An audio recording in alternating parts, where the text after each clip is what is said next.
You've spent thousands on citronella candles, bug zappers, and chemical sprays, yet mosquitoes still turn your backyard barbecues into a feeding frenzy. What if I told you that the solution has been growing in cottage gardens and herb beds for centuries, and you probably walked past it a dozen times without realizing its power? If you're tired of being a mosquito magnet in your own yard, make sure to hit that subscribe button and turn on notifications, because today we're diving deep into the 7 plants that'll transform your outdoor space into a no-fly zone for these blood-sucking pests. Hey there, garden friends. I'm thrilled you're here today, and if you stick around until the end, I've got a bonus tip that most gardeners completely overlook. Drop a comment and let me know where you're gardening from. I love hearing about your growing adventures. Picture this. It's late June, and the evening air hangs heavy with humidity. You're standing at the edge of your vegetable garden, and as you brush past a towering cluster of purple blooms, a wave of scent rolls over you, sharp and clean, almost medicinal. That's bee balm releasing its essential oils, and mosquitoes absolutely despise it.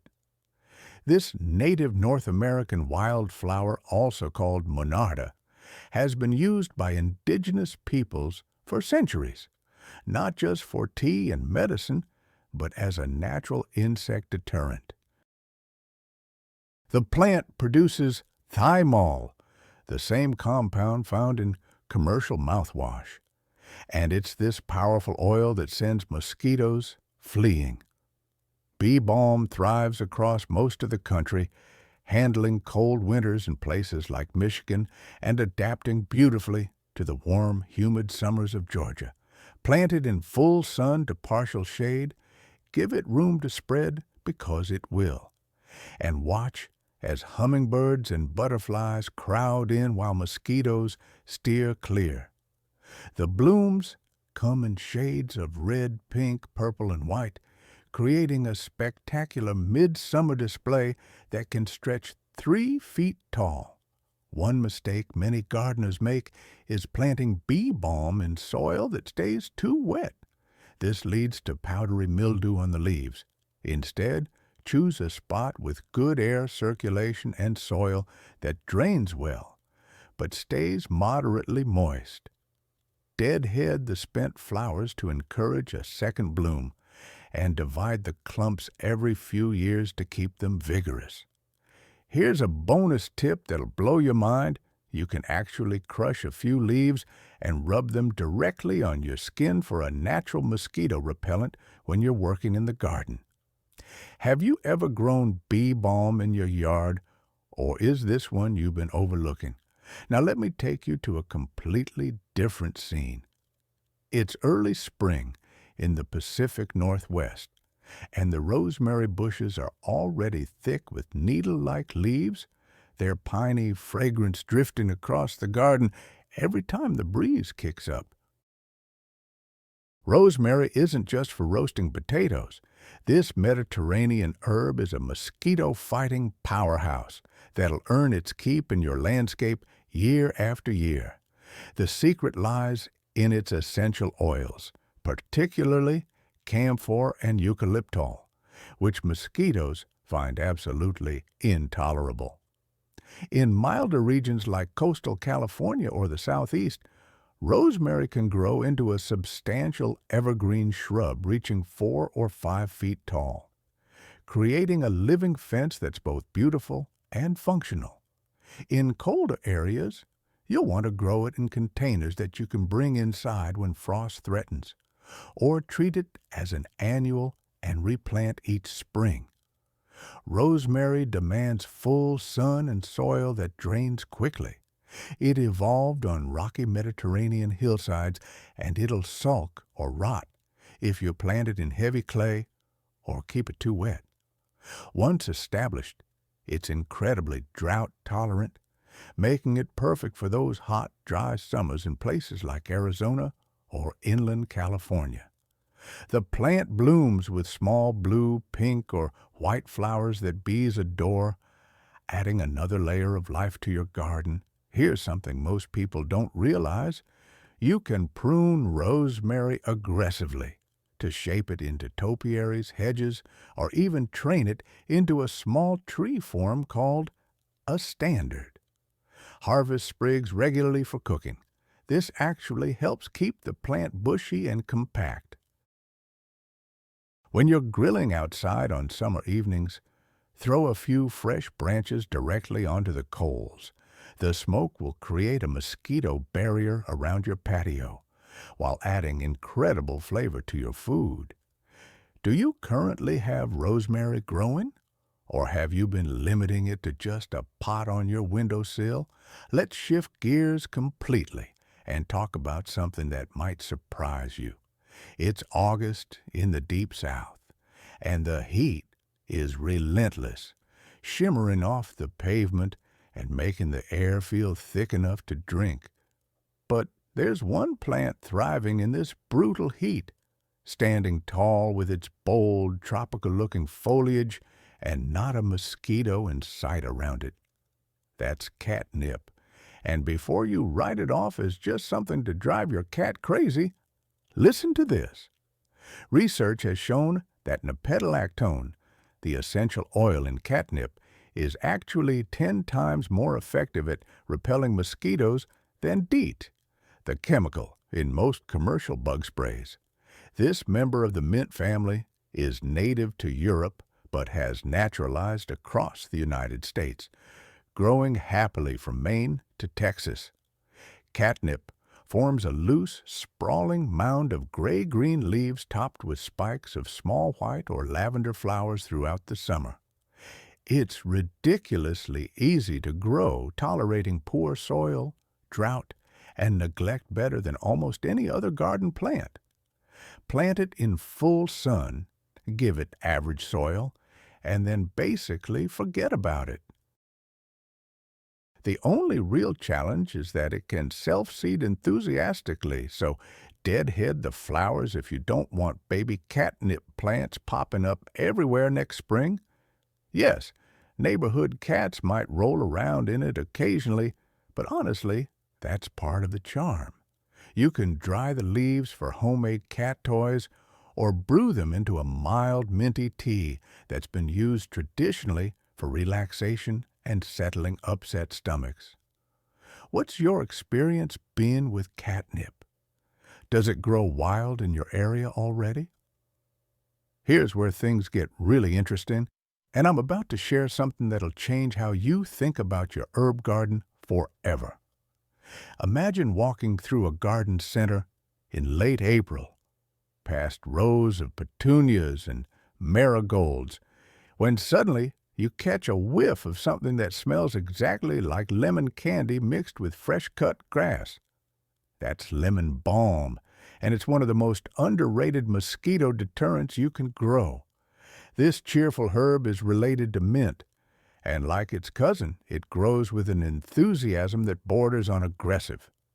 The leaves are packed with citronella and citronellol, the exact same compounds found in those expensive citronella candles, except here they're free and renewable. Lemon balm will grow just about anywhere in the continental United States, tolerating both the muggy summers of Louisiana and the short growing seasons of Montana. It prefers partial shade, especially in hot climates, and actually produces more aromatic oils when it's not stressed by intense afternoon sun. The plant reaches about 2 feet tall with crinkled bright green leaves that release their lemony perfume at the slightest touch. Bees go absolutely wild for the small white flowers that appear in mid-summer, which is why it's also called bee balm in some regions, though it's not the same as the monarda we talked about earlier. Here's the catch. Lemon balm spreads by underground runners and also self-seeds prolifically, so plant it where you can contain it or embrace its enthusiastic nature. Many gardeners grow it in large pots or buried containers to keep it from taking over. You can harvest leaves throughout the growing season for fresh or dried tea that's calming and delicious, or simply brush against it when you're working outside to release those mosquito-repelling oils onto your skin and clothes. The flavor is bright and citrusy without any bitterness, making it perfect for summer drinks, fruit salads, or fish dishes. One trick I love is planting lemon balm near outdoor seating areas. The natural foot traffic and movement keeps the scent in the air and creates an invisible barrier that mosquitoes won't cross. Are you brave enough to let lemon balm loose in your garden, or would you keep it confined to a container? Now, we're going to talk about a plant that most people walk right past in the garden center without giving it a second glance. And that's a huge mistake. It's early July in the Midwest, and the lavender is in full bloom, sending up hundreds of purple spikes that sway in the breeze like a fragrant sea. That honey-sweet herbal scent that you find so relaxing is exactly what makes mosquitoes turn tail and flee. Lavender contains linalool and camphor, two compounds that disrupt mosquito sensory receptors, essentially jamming their ability to locate you. English lavender is the hardiest type, surviving winters across much of the northern United States, while Spanish and French lavenders prefer the milder winters found in places like coastal California or the South. The key to success with lavender is understanding that it hates wet feet more than almost any other common garden plant. It evolved in the dry, rocky soils of the Mediterranean, and planting it in heavy clay or poorly drained soil is a death sentence. Mix in plenty of sand or gravel if your soil tends to stay moist, and always plant lavender on a slope or raised bed if possible. Full sun is non-negotiable. Lavender needs at least 6 hours of direct sunlight to thrive and produce those aromatic oils. The gray-green foliage is evergreen in mild climates and looks attractive year-round, not just during the blooming season. After the flowers fade, cut them back by about 1/3 to keep the plant compact and encourage fresh growth. Here's something fascinating. You can harvest the flower spikes just as they begin to open, when the oil content is highest, and dry them for sachets, culinary use, or homemade insect-repelling products. Lavender honey is one of the most prized varieties among beekeepers, and butterflies adore the flowers almost as much as bees do. Have you had success growing lavender in your climate, or has it been a challenge? Let me tell you about a plant that's been sitting in plain sight at every garden center you've ever visited, yet most people have no idea about its mosquito-fighting abilities. Marigolds, especially the tall African varieties, pump out a scent from their foliage that mosquitoes find repulsive. It's not the flowers that do the work. It's the feathery, pungent leaves that contain theophanies, compounds that interfere with insect behavior. These cheerful annuals bloom nonstop from late spring until the first hard frost, creating pools of orange, yellow, and gold throughout your garden. They're incredibly versatile, thriving everywhere from Seattle to Miami, and they'll grow in any decent soil as long as they get full sun. Marigolds are famous among vegetable gardeners for repelling aphids, whiteflies, and other pests, but that same protection extends to mosquitoes when you plant them around patios, doorways, and outdoor living spaces. Deadhead the spent blooms regularly to keep the plants pumping out fresh flowers, and pinch back leggy growth to maintain a compact shape. Here's a tip that veteran gardeners swear by. Plant marigolds in pots and move them around to wherever you're spending time outdoors that evening. The plants are shallow-rooted and handle transplanting beautifully, even when they're in full bloom. If you let some flowers go to seed at the end of the season, you can collect them and start your own plants indoors next spring, saving money and ensuring you have exactly the colors you want. Do marigolds already have a place in your garden, or have you been underestimating these humble annuals? I saved one of the most surprising for near the end, and this is a plant that'll make you rethink your entire approach to mosquito control. Sage, common garden sage, and while you probably know it from your Thanksgiving turkey, you might not realize it's a mosquito-repelling superstar. Sage produces aromatic oils including camphor, eucalyptol, and thujone that create an invisible shield against biting insects. This Mediterranean native is surprisingly cold-hardy, surviving winters well into the northern states. The plant forms a low, woody shrub with soft gray-green leaves that feel almost velvety to the touch. Purple-blue flower spikes appear in early summer, attracting bees and hummingbirds while keeping mosquitoes at bay. Sage needs full sun and excellent drainage, planted in sandy or amended soil and water sparingly once established. Overwatering is the #1 killer of sage plants. They're built for drought and perform best when slightly stressed. Here's the game changer. When you're having an evening fire pit or barbecue, throw a handful of fresh sage leaves onto the coals or flames. The smoke carries those mosquito-repelling oils into the air, creating a protective zone around your gathering. What's your favorite way to use sage? Now for the one that surprised me most. Scented geranium, particularly the citronella varieties, contain many of the same compounds as true citronella grass, but in a much more garden-friendly package. These aren't typical bedding geraniums. They're pelargoniums with leaves that smell like rose, lemon, mint, or citronella when touched. In warm climates, they stay outdoors year-round, but across most of the country, they're grown as annuals or brought inside for winter. They tolerate heat, drought, and poor soil beautifully once established.